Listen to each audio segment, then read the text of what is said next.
Hello, and welcome to the Rob Burgess Show. I'm, of course, your host, Rob Burgess. On this, our 278th episode, our guest is Seth Johnson.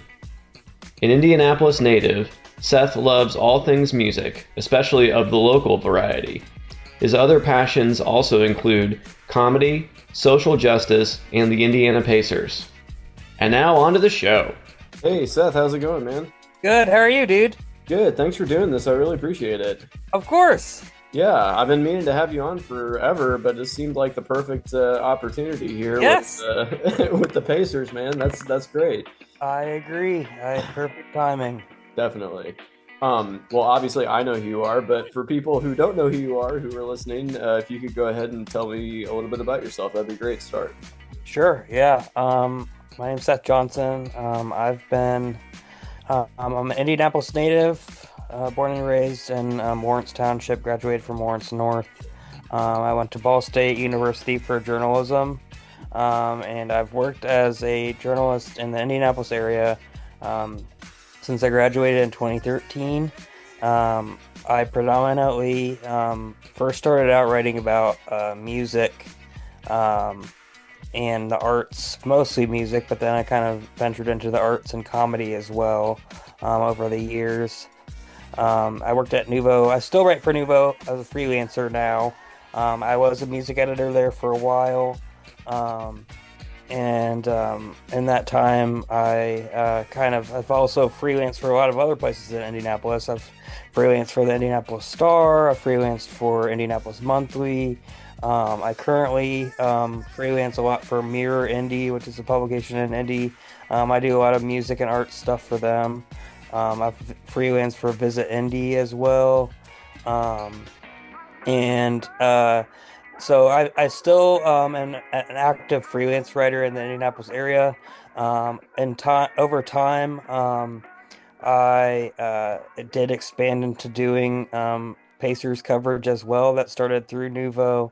I was actually looking back. The first game I ever covered was in 2018 Mm. through Nuvo. So I've been doing it since then. And then I also recently, in addition to freelancing, I also recently, not even, I guess it's not even recent now, I started working as the communications manager at the Indiana Blind Children's Foundation in Indianapolis, in 2022, July of 2022. I've been there now this July will be 3 years. And I personally am visually impaired. I have a passion for kind of writing about and covering things relating to disability advocacy as well. And I've done some of that with my freelancing. But when this position opened up at the Indiana Blind Children's Foundation, I was like, man, that sounds perfect. So I now am the communications manager there. And then still do all the freelancing. As I mentioned, I mostly write about music, comedy, and sports. So I do a lot of freelancing on the side, in addition to my full-time job at the Indiana Blind Children's Foundation. Yeah. So pretty busy time, especially when the Pacers are in the playoffs like right now. I was gonna say it's been super busy. Pretty crazy schedule. This past week, over the weekend, I covered the Pacers game 6 at Gainbridge Fieldhouse on Saturday, and then I covered Shaka Khan played at Gainbridge Fieldhouse on Sunday, and I covered her show there on Sunday. So I was there 2 of the 3 nights of the weekend for two different various things. And then Monday morning, I was back at the working at the Blind Children's Foundation. So yeah, it's always kind of all over the place for me, but that's the way I like it. Yeah, So you're a Renaissance man with varied interests, so I've always appreciated yes, that about you. So thanks. Yeah, thank you. yeah, but I like you're my go-to Pacers person in my life. You're probably when I think of the Pacers and friends of mine, you're always at the top of the list. So Thanks. so congratulations to you for is there room on the bandwagon for Yes, there everyone sure else? is, Okay, just man. making sure. I just want Yeah. to make sure. It's an exciting time. This town has been buzzing ever Hmm. since.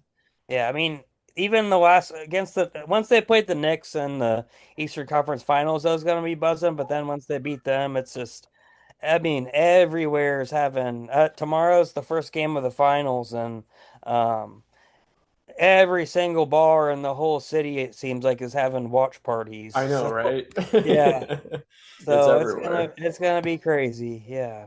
for sure. But take us back to the beginning. Obviously, you've been a Pacers fan since you were a kid, right? I mean, this is not nothing new for you. Yeah. I have been, yeah. I honestly can't even remember when I first like it. I have photos of me wearing Pacers like sweatshirts and stuff as a kid before I can even remember. So I definitely grew up loving them. My family's actually originally from Ohio, funny enough. But they've lived in Indy since 1990, like the year before I was born. And I guess yeah, I mean they were my family's always kind of been a basketball family, so I just grew up loving basketball and being in Indianapolis, I grew up being a Pacers fan, and so yeah, um I grew up loving the Pacers, played in like youth basketball leagues and stuff growing up. And then I mean the Pacers the last time the Pacers were in the finals, it was 2000, so 25 years ago, and I was 9 years old. And I don't really remember a whole lot about it because I was only nine. I just remember it was the Reggie Pacers and they played the Lakers. I remember Hmm. going to my friend's house for almost every game and watching the game with my friends. But yeah, I mean, for as long as I can remember, some of my earliest memories are all Pacers related. So, yeah, they've just been such a huge part of my life for so long, and that's kind of what's made this whole run right now be very surreal. Because as I said, I mean, the last time they were in the finals, I was 9 years old, and I can't even really remember it that much. So I know, right? now I'm 34, and yeah, and I'm like all up in it. I'm going to the games. I'm talking to the players. It's been pretty crazy. So yeah, Yeah. it's been quite a time. No, I remember when you first started covering the Pacers when we were both at Nuvo, and yeah, Yeah, so I know you've been with it for a while. So yeah, what is the evolution of this team, and how did they get to this point? And was this like a slow build? Could you feel this being like a slow building process, or what was the evolution like in the last few years you've been yeah, watching? for sure. I would say I would definitely say that this team is ahead of schedule. I they I mean they went to the Eastern Conference Finals last year too. But a lot of people kind of a lot of people, including myself, didn't see them doing as well as they did this year. I really think that the reason why they've been so great this year, and there's a lot of other analysts saying this as well, is because they stuck their whole team. They had the same exact roster as they did last year for the most part. And so because of that, they're just very, very well gelled together. They play and they've always played great team basketball. And because of that, I think that that's just really kind of helped them, especially in the playoffs. They've just really they never they believe in each other. There've been several games in these playoffs where they've been down big and they've come back. And I think so much of that belief stems from the fact that they've had this roster now for almost 2 years, same roster. And so Hmm. I think the fact that they're just so closely gelled together makes them play with confidence and makes them believe in each other and know that no weed is too much, you know. Right. Yeah, it's been pretty this year, honestly. Some of their comebacks this year, I mean, they've had a couple comebacks in the playoffs that have been completely improbable. But I think that the reason why they've been able to make those comebacks again stems back to the fact that they have had this roster together, and they're such a close, tight-knit roster. And you really see that even as someone like that goes to the press conferences and stuff. A lot of times the guys they'll do. I mean, normally press conferences after games players will come out individually, but a lot of times this team that like players will come out together. So there'll be like two players at the podium at the same time. And I think a lot of that really speaks to the fact that these guys are just really close. Like they Hmm. like being around each other, they like spending time together, they like joking around. That's just kind of how this team is. And they're a very lovable team in that regard because of how I don't know. You can just tell that they're just very friendly with each other and they also just believe in each other. And it's just very it's hard not to kind of fall in love with that when you're around it, you know? Right. Yeah. Well, but from what I've seen, there's a lot of disrespect. There's a lot Yeah. of people who don't like it. Yeah. Where does that come from? Why do people feel so strongly? Because that was always the thing with Halliburton, right? Is that he's overrated. Like how did that come Yeah. to be the narrative? I don't really know where the whole narrative of people saying that. So yeah, there was a poll that came out, an NBA players poll that where players voted him to be the most overrated player in the league. I honestly don't know kind of where that stems from, to be honest. He's a pretty lovable guy. And like even today I was listening to LeBron James has a podcast and he was talking about he played on Team USA in the Olympics with Halliburton, and he was talking about how likable of a guy Halliburton was on his podcast. I was thinking you tweeted the other day about Hallie. Posted about Hallie, about Yeah, man. well he's playing, the overrated stuff. Maybe we can start there. Like, Please, let's absolutely start there. love to hear, first maybe before we even get into what he's doing, how he's playing, and breaking him down a little bit. Like, you spent part of the summer with him, a good chunk of the summer with him at the Olympics. He didn't play much, but I'm sure he soaked up a lot of incredible insight. Like, what was your takeaways from the time you spent with him this summer? Just a great person, man. Great kid. I mean, didn't matter if he was playing or if he got the opportunity. He was the same guy every single day, and you could see that his mainframe was soaking in all the knowledge and the details, being around all of us, and he was just super appreciative every single day. Never changed his mood. When we had practices and we was doing 5-on-5 and maybe, it was a practice where some of the older guys didn't go that day, he was ready to go. If it was a moment in the game where he was called, he was ready to go. But just a great kid, like every single day, was the same person, joking, laughing, high spirited, someone that you look at what's going on with the Pacers throughout the regular season and now throughout the postseason, you get it. You get why they are the team they are. And it starts with the head of the snake. We know that. And that's what Hallie, I mean, you can gravitate and bring energy and love and would run through a wall for certain guys. And he's a guy that you would do that for just because of how he plays the game, how he, I've seen, a couple guys was like, they're going into a hostile environment, you shouldn't have a smile on his face. I'm like, this is who he is. Like, why are we always trying to change people because of this is what you say, the narrative, or this guy should look like this, or this guy should, like, everyone's preparation is different. Everybody is different, but Hallie is one of them ones, and, the success is not happening just because just came out the blue. It's happening because of Hallie and that team. They're built perfectly for that group. So, LeBron James doesn't dislike him. So I don't know like who these players were that voted in this thing, because it was a like no names were leaked with who voted for who. So I don't really know where that came from.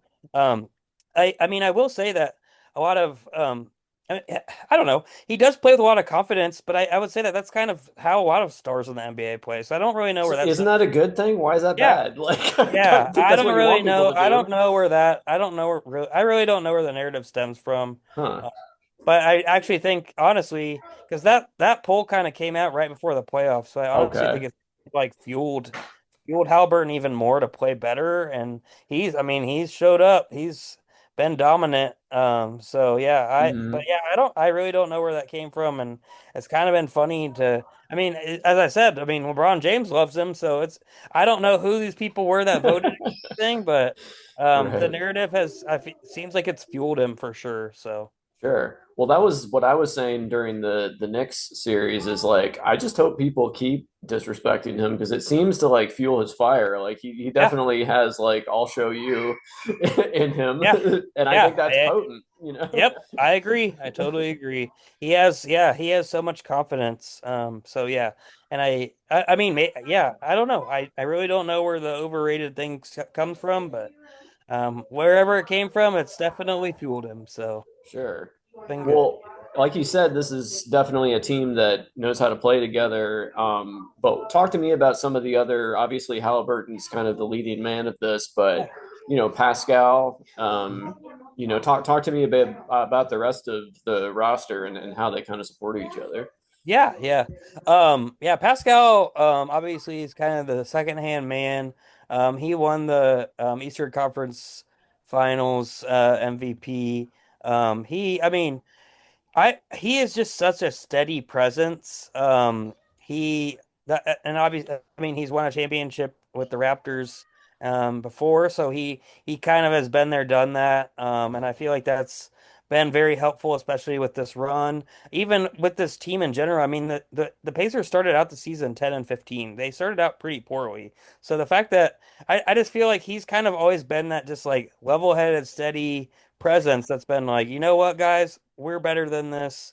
We could get through this. And having that, I mean, this team's a pretty young team. He's definitely one of the veteran guys.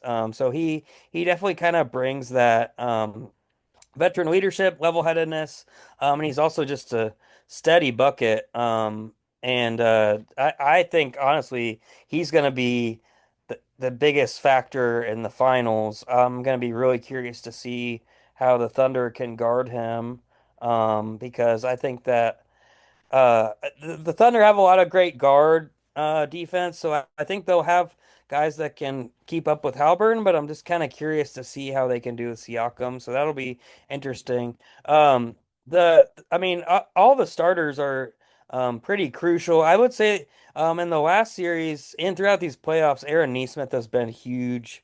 Obviously, he's the Pacers' best defender. They put him on Brunson a lot in the last series. He's also a fantastic three-point shooter. He was a little hobbled in the last series, but I think that this time off that they're having before the finals should hopefully help him, especially because he still kept playing in the Knicks series even though he was hobbled. So hopefully by the start of this Thunder series he'll be doing better. I imagine he'll be pretty huge. He was very huge in the last series, and both on defense and scoring wise. And Nemhard too. Andrew Nemhard, he played some excellent defense on Brunson in the last game as well. I've seen some stats about how he held him to way under his shooting percentages for the season. And Andrew Nemhard also played on Team Canada with Shai Gilgeous-Alexander, the MVP, who is on the Thunder. They're both from Canada. So I feel like he also will kind of maybe have a little bit more inside info on ways to defend Shea, because they've known each other for so long, playing through Canada and being on teams through the Olympics growing up. So that'll be pretty interesting to watch. I imagine that he'll be on Shea at times. So yeah, we'll see with that. And then obviously also, I mean, Miles Turner is always really huge. I personally can say I'm a Miles Turner stan. I've loved Miles forever. He's just been such a steady guy, and he's a very lovable dude that's lives and dies by the Pacers. He's drafted by the Pacers. He's been here for longer than any other player. And I think that the Thunder's big men are a lot younger. So it'll be kind of curious to see what kind of a intensity Miles can bring against them. I'll be very curious to see that as well. Um, yeah, I mean that's the starters. I really feel like the thing with this Thunder Pacers team is both teams are really deep. So I honestly feel like a lot of these games in the finals could come down to just random guys that you aren't expecting to show up. It could come down to someone like Ben Shepherd, who's a excellent defender off the bench. You just never know who's going to really be crucial in this final series, because both teams are just very deep, and I think that's what's going to make this a fun series. It's just it really is. What's fun about this series is the Thunder excel at defense and the Pacers excel at offense. So it's kind of going to be a battle of two superpowers, and we'll see who comes out on top. A lot of people are picking the Thunder to come out on top, but a lot of people have picked against the Pacers these whole entire playoffs. So Yes, they definitely I have. really have. I really don't know where we're gonna go. I just can't wait to watch it. It's gonna be a fun series. People definitely estimate them pretty highly, right? The Thunder. I mean, they seem Yes. to think that they're pretty dominant. Is that Yes, they've been pretty dominant this whole year. I will say I was actually talking to a friend a little bit before this. Um, the Thunder have had their struggles in these play. They went to 7 games against the Denver Nuggets, who the Nuggets were good this year, but they weren't fantastic. And the Nuggets also had one of their top 3 players very badly hurt. And the Nuggets took them to 7 games. So I don't think the Thunder are as unbeatable as a lot of these odds are saying. Um, I really think that this series will be a lot closer than people are predicting. So, yeah, I don't know. I mean, I think a lot of the odds are coming down to the fact that the Thunder won 68 games this year, so they're very, very good.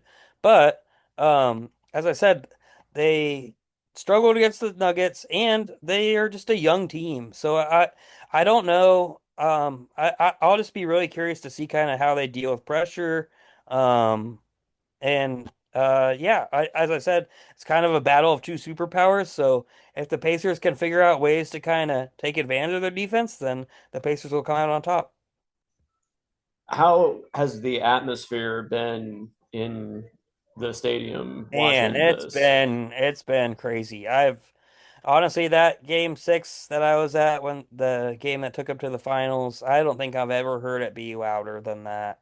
That's Um, awesome. yeah, and even you probably might have seen all the stuff with McAfee. I did. I was Yeah, actually going to ask you about that. Were you there for yeah, that? that was Pacer fans, I'm here with one of the loudest and craziest fans you know. Pat McAfee is in the building. Indianapolis, Indiana. We got some big wigs from the big city in the building. Spike Lee is here. Ben Stiller is here. Timothy Chalamet is here. Let's send these sons of bitches back to New York with their ears ringing. Let's turn this shit on. that was pretty epic too. He had the fans going pretty crazy, and yeah, I mean like it's so loud that we've been playing teams, it's been so loud during um when they announced the opposing team's starting lineup, the boos are so loud that you can't even hear the guy on the mic. Like you can't Wow. hear the announcer. Yeah, That's because the wild. boos are so loud. So yeah, it's been pretty epic. And I mean that I will say, as someone who's now covered the team for a while, this this city goes hard, and they really do go all out during the playoffs. So yeah, it's um but like the I would say that the volume is probably like 10 times as loud as it is during the regular season. So yeah, yeah, it's so loud. Yeah. Definitely. Well, I've been there before with I went on what was it, New Year's Eve of Nice. 2019. So Yeah. that was the last time I've been there, but it's a really cool venue. I like it a lot. Yeah. It's intimate, I feel Yeah. like. Yep. But so do you ever get to go on any of the road games or No, I never have. I could. It would just be a matter of would you have to having like pay your own way yeah. to go? Yeah, that could Yeah. be Yep. Yep. So yeah, gotcha. I never have gone about it. I wouldn't mind doing it, but yeah, it kind of be a hassle. No, that So makes sense. yeah, Cool. but Well, yeah, yeah, this has been really really fun to see, and it's just kind of amazing how long it's been since just given the primal place of basketball in the state of Indiana, just how long yeah, it's been since the Pacers were this hot. You know what I mean? yep, I agree. It's kind of Yeah, I funny totally agree. contradiction, but Yes, it really is. definitely. But not only are the Pacers doing well, we have also the most exciting player in women's Yes, basketball in our city too. absolutely. Have you covered the Fever at all? I've covered one Fever game. It was actually It was actually Caitlin Clark's first game with the Fever, first home game with the Fever last year. Um, and I it was pretty. I don't know. There was more media. Well, I mean, obviously now there's a lot of media at these Pacers playoff games, but I can certainly say there was more media at her first game than I had ever seen at a Pacers regular season game. Wow, that's It wild. was like there's like overflow seating for media because there was so much media there. Um, so yeah, I mean, I definitely do keep up with the Fever. There's another person for Nuvo that covers Fever a lot more, so I'm kind of like the backup guy. I Um, see. I don't Okay. get to cover them. I our sports editor Phil, he kind of since he gives me Pacers, then he gives another person Fever. So, but so yeah, I kind of only get to do whenever that person can't do it, then I do Fever. So it's not often, but.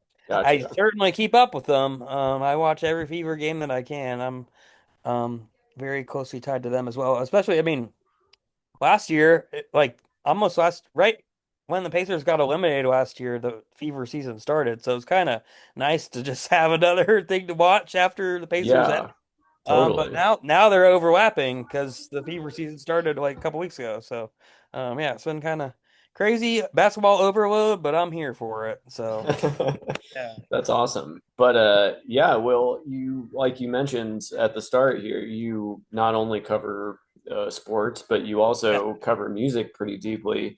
Talk to me about what's going on musically in the city, and what's I know you've covered Crease Treat. How do you say that? Trees.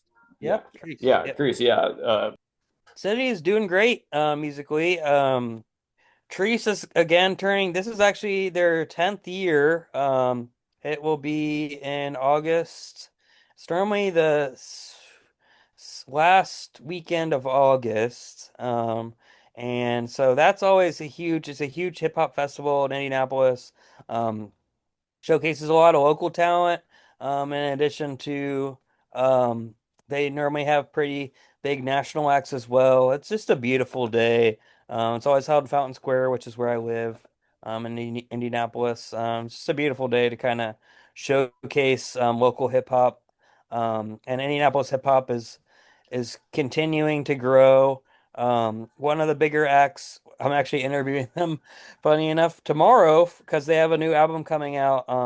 Their name is Bless, but it's spell they kind of stylize it as 81355, but that's oh, read as Bless. that's cool. Yeah, I Yeah, like and that. that is Oreo Jones, Nice. and Sirius Black's project. There are Oh, neat. two longtime rappers in Indianapolis. They will be releasing an album via Joyful Noise Recordings here in about a month. And I'm actually interviewing them tomorrow about that. Joyful Noise Recordings is one of the bigger, it's definitely the biggest label in Indianapolis because they have a pretty big national and international following. So it's pretty awesome that a lot of times they mostly just release um, people that are from Indianapolis. So the fact that they're releasing this Bless record is pretty big news.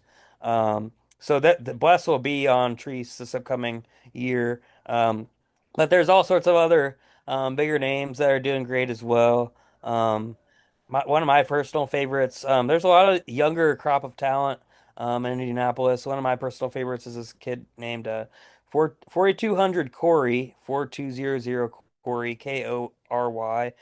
He's fantastic. I don't know if he's actually on the Trees lineup or not, but he's definitely one of Indy's big up and comers. And then there's also people like Flacco. I know he's for sure on Trees. He's kind of been a staple of Indy for a long time. Flaco. He's been a staple of Indy for a long time. So yeah, that's the hip hop scene's been fantastic. It always is, and Trees is always just a beautiful celebration of that. But I would also say Indianapolis punk and hardcore has really been on a roll lately. Um, there's a band, very noteworthy band that just went on a tour out west and back. I actually wrote a story about them for Mirror as well, called Pat and the Pissers, and they are just fun rock and roll. I mean, they kind of lean punk at times.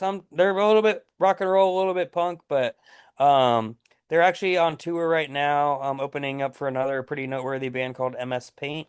So they've been kind of making noise, and they're in their like mid 20s, and there's a crop of young 20s bands are kind of coming up around them that are really big in the punk and hardcore scene locally, um, that are playing a lot at places like State Street Pub and Black Circle, and they're playing a lot of all ages DIY spots in Indy, a new place on the south side called Hewer. Um, so that movement has really been big lately. Really been fun to watch. I actually wrote a story for Mirror as well, kind of just about there's been like more of a movement in indie to kind of have more all ages shows, to kind of bring up this younger crop of kids that are into this punk and hardcore scene. And so there's been a lot of that going on in indie, and a lot of places have really been thriving. Some of these shows are bonkers. I mean, like I mean, I'm a little bit older than a lot of these kids, but it's crazy to go and see the energy at these shows. I mean, they are going crazy, you know. There's actually in Fountain Square, there's a bowling alley, Atomic Bowling, and they sometimes have shows down there on this Mhm. near the side, and those shows are some of the craziest shows that I've ever been to. So, and they're just these crazy punk bands going wild down there. So I don't know, like that's been really fun. And I feel like that scene in indie is really thriving right now too. So, um, I would say those two are kind of the hip hop and the punk and hardcore scenes are really the ones that are like really thriving right now. Um, of course, there's like plenty of other great things going on, but I would say those are the two that right now are kind of the at the top of the off the top of mind for me, and the things that I've kind of been writing about the most as well. That's great. But how was Shaka Khan? Shaka Khan was excellent. I'm sure. Yeah, I love Shaka Khan. yeah, I've seen her one other time several years ago at Pitchfork Music Festival in Okay. Chicago. But yeah, I she was actually it was this tour that she was doing. It was called the Queens Tour, and it was her, Patti LaBelle, Stephanie Mills, and Gladys Knight all. So it was a lot of old school soul and R&B. Fantastic night. It was kind of crazy how great those women's voices sound, considering like Gladys Knight and Mhm. Patti LaBelle are both 82, and they could still belt it pretty great. Wow. It's pretty surprised by that. Yeah. That's So, incredible. but yeah, Shaka was the headliner, and she was fantastic. And yeah, that was at Gamebridge. I had fantastic. They hooked me up with some pretty fantastic seats, so That's incredible. I got to feel it. It was excellent. Yeah. That's sweet. Yeah, no, I've seen the Tiny Desk concert with Shaka Khan. That was one of my favorites. So good. Nice. Yeah, yeah. She is excellent. Yeah.